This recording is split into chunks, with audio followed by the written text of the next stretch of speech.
The sun rose gently on the day of Kemi's wedding. The village was alive with excitement. Women carried baskets of flowers, children ran around laughing, and drummers practiced their beats. Kemi, a beautiful young woman, stood in front of her mirror, smiling at her reflection in her white gown. "Today, I marry the love of my life," she whispered, her heart bursting with joy.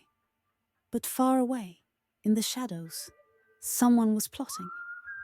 A jealous relative named Auntie Bola, who hated seeing Kemi happy, watched the preparations with anger in her heart. "She doesn't deserve this happiness," Bola muttered, her eyes cold. As Kemi stepped out of the house, ready to head to the church, a van screeched to a stop in front of her. Two men jumped out and grabbed her. "What's happening?" Kemi screamed, kicking and struggling. The men threw her into the van and drove away. The crowd stood frozen in shock. The bride was gone. The van sped through dusty roads as Kemi cried out for help. "Please, let me go," she begged, but the men ignored her. They tied her hands and blindfolded her, making it impossible to see where they were taking her. Kemi's heart pounded as she thought of her fiancé, Deji, waiting for her at the church. He must be so worried, she thought. Tears streamed down her face. Why is this happening to me? After hours of driving, the van stopped. Kemi was dragged into a small dark room. "You'll stay here," one of the men said gruffly. Then they locked the door, leaving her alone in silence. Meanwhile, at the church, Deji stood in his suit, looking at the clock. Guests whispered among themselves, "Where is the bride?" The joy of the day turned to fear as they realized something was wrong. Deji and Kemi's family searched everywhere for her. "She must have run away," some people whispered. But Deji refused to believe it. "Kemi loves me. She would never leave," he said, his voice breaking. Days turned into weeks, but there was no sign of Kemi. Her mother cried every night, holding Kemi's photo close. Deji, heartbroken but determined, vowed to find her. "I won't give up," he said, looking at the empty chair where Kemi should have sat. In the dark, damp room, Kemi sat on the cold floor. Her white wedding dress was now torn and dirty. She hugged her knees, trying not to cry. "I have to be strong," she told herself. Auntie Bola walked into the room with a cruel smile. "Why are you doing this to me?" Kemi asked, her voice shaking. "You don't deserve Deji," Bola hissed. "He was supposed to love my daughter, not you." Kemi stared at her, shocked. "You're doing this because of jealousy?" she asked. But Bola only laughed and walked out, slamming the door behind her. Kemi prayed every night, hoping someone would find her. "Deji, please don't forget me," she whispered into the darkness. Deji searched every corner of the village, asking questions and putting up posters. "Have you seen my bride?" he asked anyone who would listen. But as months passed, people began to lose hope. "Maybe she ran away," they told Deji. But he shook his head. "Kemi wouldn't do that. Something is wrong, and I will find her." His friends begged him to move on, but Deji couldn't. Every night, he sat alone, looking at Kemi's picture. "I'll never stop looking for you," he whispered. The days turned into months for Kemi. She was fed just enough to survive, and she had no way to escape. A small window let in a little light, and every morning she stood by it, hoping someone would come to rescue her. One day, she found a small piece of broken glass on the floor. "Maybe I can use this to free myself," she thought. She began scratching at the ropes around her hands, but the glass was too dull. Still, Kemi refused to give up. 10 months after Kemi's disappearance, Deji received a strange letter. It was unsigned and written in messy handwriting. The note said, "She didn't leave. Someone took her." Deji's heart raced. Who wrote this? Could it be true? He showed the letter to Kemi's parents, who were skeptical. "How do we know it's real?" her father asked. But Deji's hope was reignited. "I'll start searching again," he said firmly. One night, Kemi heard the men talking outside her door. "We can't keep her here forever," one of them said. "People might find out." Kemi's heart leapt. "Maybe they'll let me go," she thought. But the next morning, she realized they had no intention of freeing her. Instead, they moved her to another location, even further away from the village. Kemi screamed and fought as they dragged her to the van again. But it was no use. Her hope began to fade. Deji hired a private investigator to help him. "Find anything, no matter how small," he told the man. After weeks of searching, the investigator found something shocking. A witness who had seen a van speeding away on Kemi's wedding day. "The van had no license plate," the witness said. "But I remember it was green and old." It wasn't much, but it was a start. Deji felt a spark of hope. Locked in another room, Kemi decided she wouldn't give up. "I will see Deji again," she told herself. She began exercising, making her body stronger in case she had the chance to run. She also started talking to one of the guards, trying to win his trust. "Why are you doing this?" she asked him softly one day. The man hesitated before answering. "I don't know. I just follow orders." Kemi saw a flicker of doubt in his eyes. "Maybe I can use this," she thought. Kemi watched the kindest of the guards, a man named Sola, closely. She noticed how he hesitated every time he locked the door. "He has a heart," she thought. One evening, as Sola brought her food, Kemi spoke softly. "Why don't you let me go? I'll promise not to tell anyone you helped me." Sola frowned. "If they find out, I'll lose everything," he said. But Kemi didn't give up. "You don't have to do this. You can be a hero," she whispered. Sola didn't respond, but his eyes showed doubt. Deji followed the clue about the green van. He asked everyone in nearby villages if they had seen it. Finally, a mechanic said, "I remember a van like that. It was repaired here about a year ago." Deji's heart raced. "Do you know who owns it?" he asked. "No," the mechanic replied, "but they paid in cash and left quickly." Deji felt frustrated, but he refused to give up. "I'm getting closer," he thought.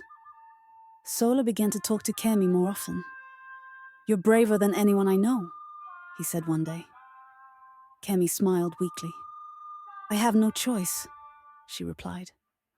Sola sighed. "I didn't want to be part of this. Bola tricked me into helping her. Now I'm stuck." Kemi saw her chance. "You can fix this by helping me escape," she said. Sola looked unsure but didn't say no. Back in the village, Kemi's family began to lose hope. Her father told Deji, "It's been too long. Maybe it's time to move on." Deji's voice shook with emotion. "I love Kemi. I will never stop looking for her," he said. Kemi's mother, however, still believed. "My daughter is alive," she said firmly. "I can feel it." One night, Sola whispered to Kemi, "I'll help you escape, but it won't be easy." Kemi's eyes filled with tears of gratitude. "Thank you," she said. Sola explained his plan. "We'll wait until the others are asleep. Then I'll unlock the door and you'll run as fast as you can." Kemi nodded, her heart pounding.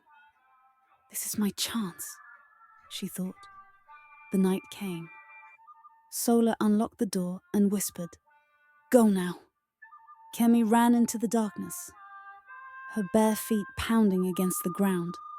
But before she could get far, one of the other guards saw her. "Stop her!"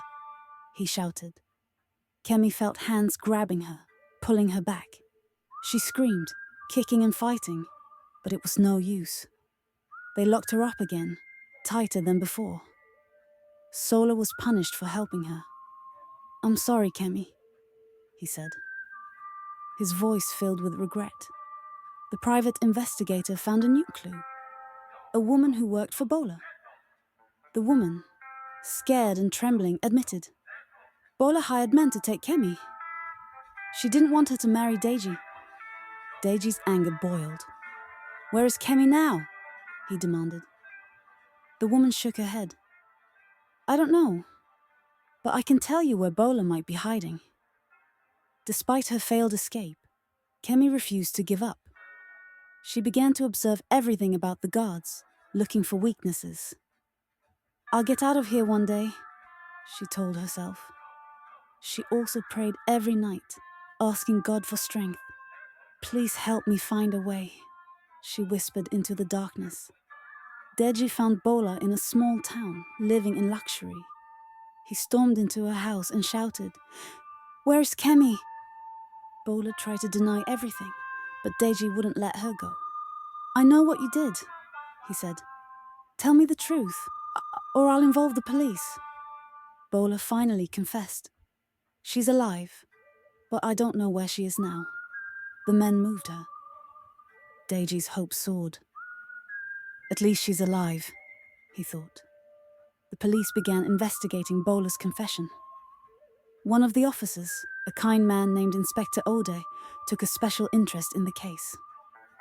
"We'll find her," Inspector Ade promised Deji. Together, they began searching for the men who had taken Kemi. One of the guards, feeling guilty, slipped a small knife into Kemi's food tray. "Use this wisely," he whispered. Kemi hid the knife carefully, waiting for the right moment. "This time, I'll succeed," she thought, her determination growing stronger. Inspector Ade tracked down one of the men who had worked for Bola. The man, afraid of being arrested, admitted, "We kept her in a small house near the forest, but she's not there anymore." Deji's heart sank, but he refused to give up. "We'll find her," he told Ade. Late one night, Kemi used the knife to cut through the ropes that bound her. She crept out of the room, her heart pounding with fear. The guards were asleep, and the door was unlocked. Kemi ran into the night, her feet bleeding but her spirit unbroken. "I'm free," she whispered. Kemi stumbled into a nearby village and collapsed. The villagers took her to the police station, where Inspector Ade recognized her. "It's her!" he shouted. Deji rushed to the station, tears streaming down his face. "Kemi!" he cried. Kemi looked at him, her face thin but filled with love. "You found me," she whispered. Kemi returned home, but she wasn't the same. The years of captivity had left deep scars. Deji stayed by her side, helping her heal. "It will take time," Kemi said, "but I'll get better." Together, they rebuilt their lives, proving that love and resilience can overcome even the darkest times. Returning to the village was overwhelming for Kemi. The whispers, stares, and questions weighed heavily on her. Some villagers murmured, "Why didn't she come back sooner?" Others pitied her. Deji protected her fiercely. "She's been through enough," he told anyone who dared to ask insensitive questions. Kemi decided to confront Auntie Bola. She walked into her aunt's house, her voice steady. "Why did you do this to me?" Bola, now exposed and shamed, broke down in tears. "I was jealous," she admitted. "I wanted my daughter to have what you had." Kemi stared at her, heartbroken. "You took 10 years of my life. I'll never forgive you," she said before walking away. Inspector Aid ensured Bola and her accomplices faced justice. "You will pay for what you did," he said as they were taken to court. The trial was emotional. Kemi testified, recounting the horrors she endured. The villagers packed the courtroom, shocked by Bola's cruelty. The judge sentenced Bola and the kidnappers to long prison terms. As Bola was led away in handcuffs, Kemi felt a weight lift from her shoulders. Though justice was served, Kemi's emotional scars remained. She often woke up screaming from nightmares of her captivity. Deji comforted her, holding her close. "I'm here, Kemi. You're safe now," he said. Kemi began attending therapy sessions and found solace in journaling her feelings. "Each day is a step toward healing," she told herself. She also found joy in small things: walking in the sun, laughing with children, and spending time with her family. As Kemi healed, her bond with Deji grew stronger. "You never gave up on me," she told him one day, tears in her eyes. "I love you, Kemi," Deji replied. "I've waited 10 years to hear you say that." They decided to restart their wedding plans. This time, Kemi wanted a simple ceremony, surrounded by only those who truly loved and supported her. On a bright morning, 10 years after the day she was taken, Kemi stood beside Deji, wearing a simple white dress. As she walked down the aisle, the villagers cheered, tears in their eyes. "I do," Kemi said, her voice strong and filled with hope. Deji smiled, his eyes shining with love. "I do too." Their marriage marked a new chapter in their lives. Kemi, though forever changed by her past, embraced the future with courage and hope. She started a foundation to help women who had endured similar hardships, turning her pain into purpose. Love, resilience, and hope had won, and Kemi's story became an inspiration to all who heard it.